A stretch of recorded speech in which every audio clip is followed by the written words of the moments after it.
Et aujourd'hui, j'aimerais un peu clarifier certaines choses. Comme je vous ai dit, il y a des choses qui ont commencé depuis le mois de juin et le Seigneur m'avait dit de me taire parce que ça allait finir tout seul. Et j'ai vu comment c'est fini tout seul. Mais il y a d'autres niveaux d'attaque. Dieu m'a dit là, tu vas parler. Soyez en paix. Dieu m'a donné la sagesse de parler maintenant. Soyez en paix, respirez.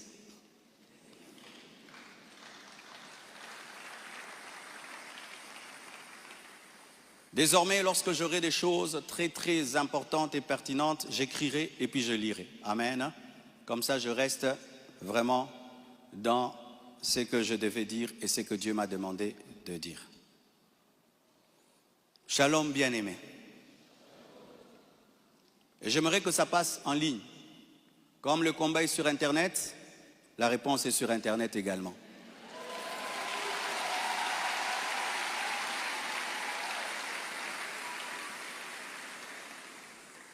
Je n'avais pas l'intention de m'exprimer publiquement à ce sujet, mais voyant le plan manifeste de l'ennemi, de s'aimer la division et de tenter de déstabiliser la communauté CREFEM, j'ai été conduit à sortir de mon silence.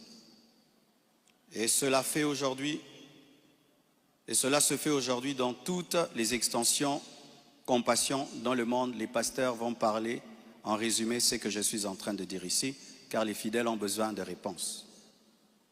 S'il ne s'agissait que de moi, j'aurais gardé le silence, car de telles choses me sont souvent arrivées. Mais puisque l'honneur de l'Église et la paix de plusieurs sont en jeu, je dois parler, car il y a un temps pour se taire, un temps pour parler. Suite au décès de mon épouse Blanche, j'avais pris l'initiative de faire construire une maison pour ma belle-mère en mémoire de sa fille. Et c'était ça le plan d'ailleurs, je ne sais pas s'il y a les photos, c'était ça le plan de cette maison R+1. Par amour pour elle, par amour pour sa fille, en mémoire d'elle. Sur la parcelle, ma parcelle qui est à Bibois, 10 mètres sur 30 que j'allais lui donner. 10 mètres, 15 mètres sur 30, ou 10 mètres sur 30, j'ai oublié. Alors, lorsque j'ai décidé de le faire, le projet était déjà en cours avec son fils et un architecte, d'ailleurs celui qui est en train de nous construire ici. J'ai décidé d'en informer également la branche paternelle de la famille, pour des raisons de transparence. C'est alors que l'on m'a demandé de donner la même chose en espèces pour la famille paternelle, ça veut dire l'argent que je vais dépenser pour construire cette maison pour la maman, que je donne aussi la même somme du côté du papa. J'ai expliqué que je ne pouvais donner que 250 000 $ pour l'ensemble des deux familles, considérant que je n'ai qu'une seule belle famille et qu'il leur revenait de se répartir cela entre eux. Mais à ma grande surprise, on m'a dit que la maison était considérée comme un cadeau que Blanche avait promis un jour et qu'elle ne comptait pas donc dans l'héritage. Ils exigeaient donc une somme supplémentaire pour atteindre un total de 800 000 $. Par ailleurs, certains membres de leur famille ont contesté ma désignation légale comme liquidateur de mes propres biens, réclamant que ce rôle soit attribué à ma belle-mère. Ce que j'ai catégoriquement refusé, car cela ne respecte ni le droit ni l'équilibre. Comment je peux être vivant et c'est quelqu'un d'autre qui va liquider mes biens? Ils m'ont également reproché d'avoir exprimé pendant le deuil ma volonté de ne plus me remarier, une déclaration faite sous le choc et la douleur, car lorsqu'on pleure, on dit des choses, en prétendant que j'avais menti parce que j'ai finalement choisi de reconstruire ma vie. L'un d'eux m'a même dit que je devais rester veuf jusqu'à ce qu'ils reçoivent leur héritage. 2 réunions ont eu lieu entre moi et une partie de ma belle famille. Malheureusement, aucun accord n'a pu être trouvé. Ils m'ont officiellement réclamé 800 000 $ au travers de mes avocats, tandis que j'avais proposé 250 000 $ à l'amiable, par amour, par respect et pour honorer la mémoire de Blanche.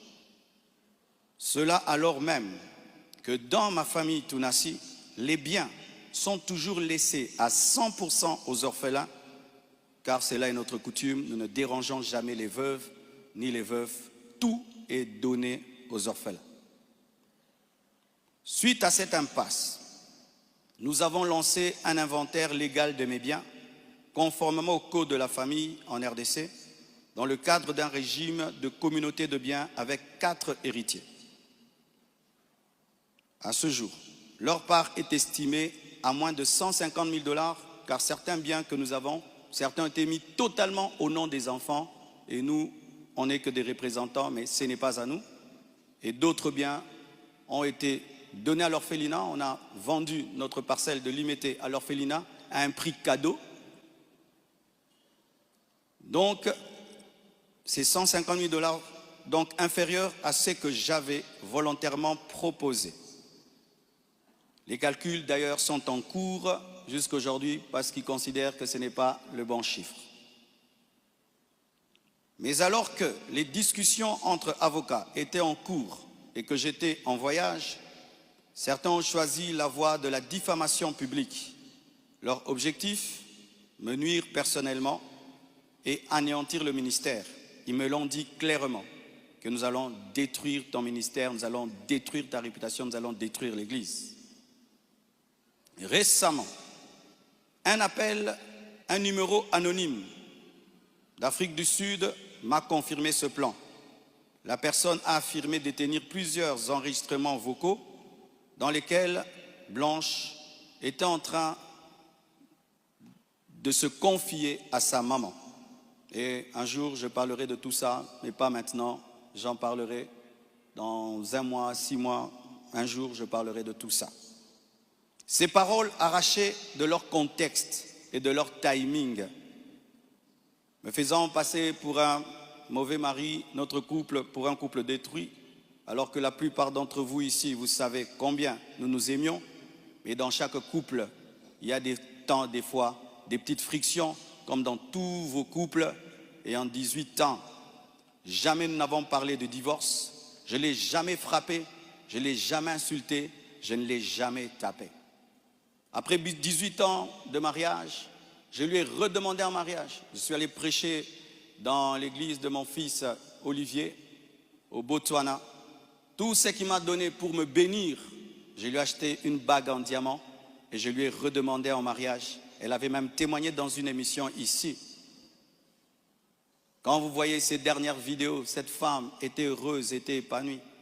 Aujourd'hui, on veut changer toute cette belle histoire en un couple détruit. C'est totalement faux. Ceux qui veulent me croire, croiront. Ceux qui ne veulent pas, ne croiront pas. Mais je sais qui je suis devant Dieu et comment j'ai fait de tout mon mieux pour que cette femme ne manque de rien et de rien et de rien. Je ne sais pas si un jour Oracle pourra m'appeler et je l'enregistrerai pour un jour sortir ces enregistrements. Des fois, je me pense être dans un film. Il m'a aussi été reproché faussement qu'Esther venait déjà à Kinshasa du vivant de Blanche, ce qui est faux. Vous pouvez aller à la DGM, c'est seulement le mercredi. Elle est venue quand? Mercredi qu'elle est venue. Et d'ailleurs, quand elle est arrivée à l'aéroport, la DGM devait l'amener parce que c'était sa première fois. Je l'ai rencontrée après le départ de Blanche au travers d'un ami. Avant cela, je ne la connaissais pas. On ne se connaissait pas. Et on dit que j'allais souvent au Canada plus de 10 fois. De toute ma vie, je suis allé au Canada que 2 fois, pendant que Blanche était vivante. Et après, j'ai voulu aller, je n'ai pas eu le visa. Ceux qui font mes démarches de visa du Canada sont là. Je ne suis même pas allé 3 fois au Canada dans ma vie. Et ce qui est pire, On dit que j'ai pris ces biens, ces sacs, c'est plutôt ces habits, j'ai mis dans des sacs poubelles pour donner à la belle famille. Est-ce que toi, tu gardes tes habits dans des sacs poubelles pour que moi j'ai des sacs poubelles à mettre des vêtements? On a mis ces habits dans des valises et dans des gros sacs parce qu'il y en avait beaucoup. Quand ils sont venus prendre les habits, ils ont cru qu'il y en aurait quelques-uns. Il n'y avait pas assez de place dans leur voiture. J'ai dû leur prêter même un bus pour amener les habits. Il y avait au moins 4 grandes valises et des grands sacs. Les sacs là qu'on utilise quand on a trop de vêtements. Mais ce ne sont pas des sacs poubelles. Plus de 6, si j'ai oublié. J'ai même la photo, je compte parce qu'il faut être précis. C'est ça, 4 valises et 1, 2, 3, 4, 5, 6 grands sacs. Et si certains doutent, je vais vous envoyer tout ça au président des départements. Vous aurez ces photos. Tout ça, pourquoi?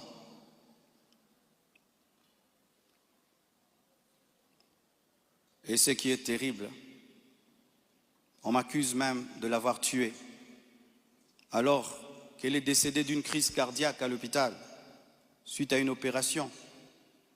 Et ils m'ont posé la question, elle est morte de quoi? Je leur ai dit, on l'a opérée, elle n'a pas supporté l'opération. Le même jour, quand je suis arrivé avec son corps, après encore, la famille paternelle me pose les mêmes questions devant 10 personnes, 15 personnes, j'ai expliqué. Ils savent de quoi elle est morte. Et aujourd'hui au Congo, si tu deviens grand, donc tu tues les gens. Quiconque meurt à côté de toi, c'est toi qui le tues. Le jour que Dieu t'élèvera, tu comprendras ça. Tu dois prier que tout le monde vive 90 ans. Si les gens commencent à mourir, c'est toi qui les tues. Comment peux-je tuer la mère de mes enfants? Priver Tabiri de sa maman? Comment?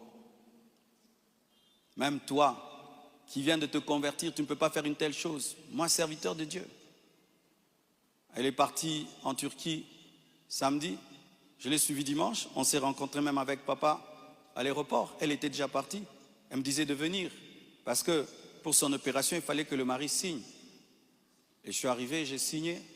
Même pour une césarienne, on signe. Elle est partie, elle n'est jamais plus revenue. Et comment son corps est venu vite? Frère, le problème souvent, c'est que les gens attribuent aux autres leur pauvreté. Lorsqu'il n'y a pas les moyens, quelqu'un peut mourir lundi pour que le corps vienne. On prend 2 semaines de cotisation. Mais quand Dieu t'a béni et tu as des relations, et même le médecin est touché par ce qui t'est arrivé, c'est ce médecin qui a tout fait. Je dis, je ne peux pas dormir dans votre pays, je ne peux pas rester, je ne peux pas supporter. Je dois partir demain. Mes enfants ne peuvent pas rester en train de pleurer dans ce pays. Il a dit, qu'est-ce que tu veux que je fasse? J'ai dit, fais tout, que je rentre. Il a tout fait et on est venu. Et c'est la sorcellerie. Comment quelqu'un peut mourir tel jour? Du coup, vous prenez le corps, vous amenez, c'est trop vite. Donc vraiment, c'est terrible, terrible. Vraiment le niveau de raisonnement que les Congolais nous avons atteint, vraiment. Vraiment que les écoles recommencent, je ne sais pas, vraiment. C'est terrible. Des fois, je me dis, tous les derniers de la classe qu'on ne voyait plus, ils sont remplis maintenant, là-bas.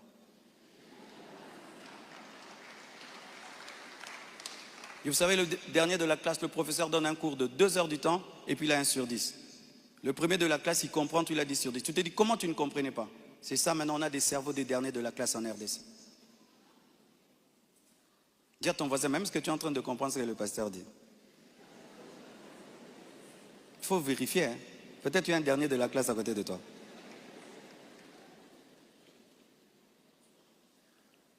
Tout cela n'est rien d'autre qu'un chantage, motivé par l'appât du gain, car cette personne me dira, donne-nous l'argent, nous avons des voices, sinon nous allons te détruire.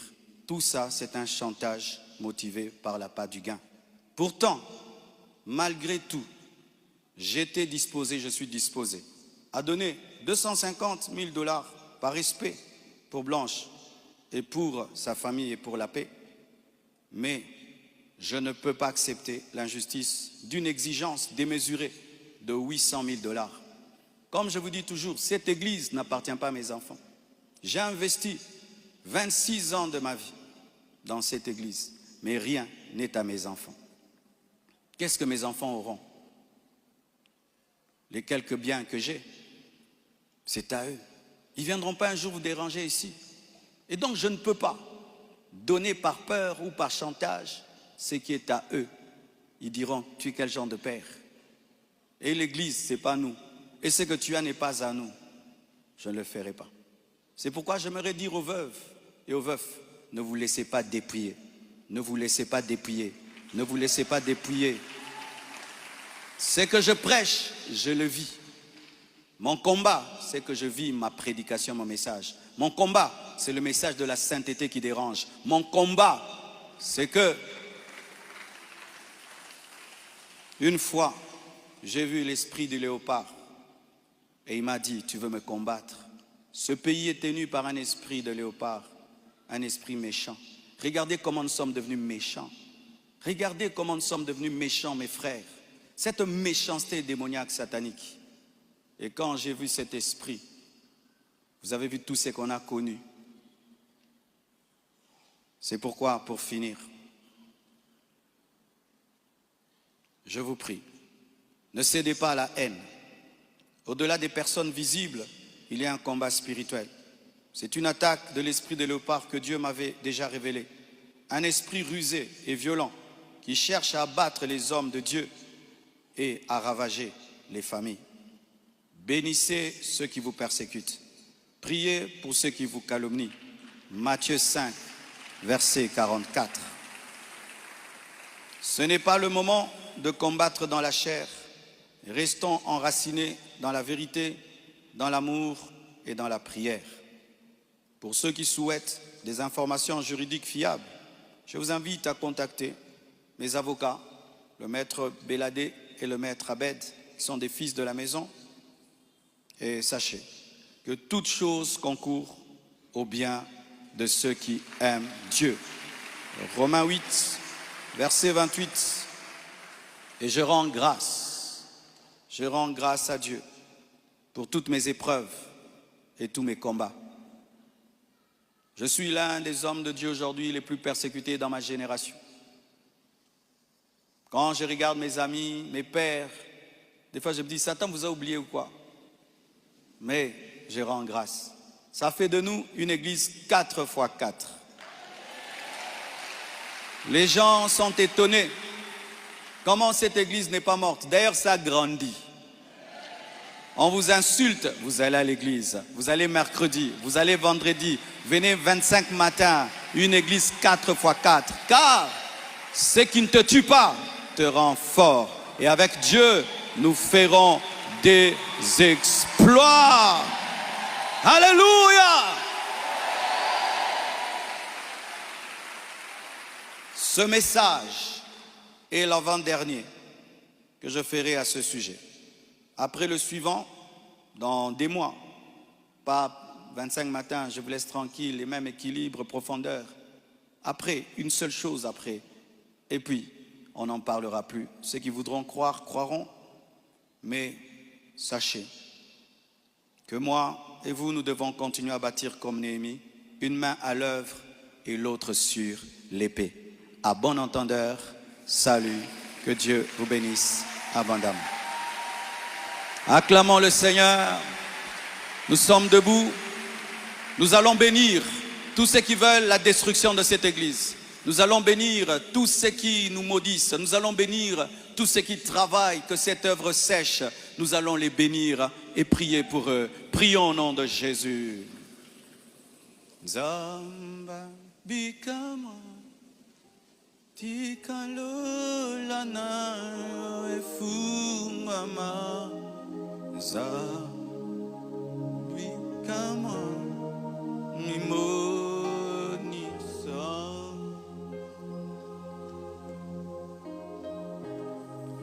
zamba bikama tikalo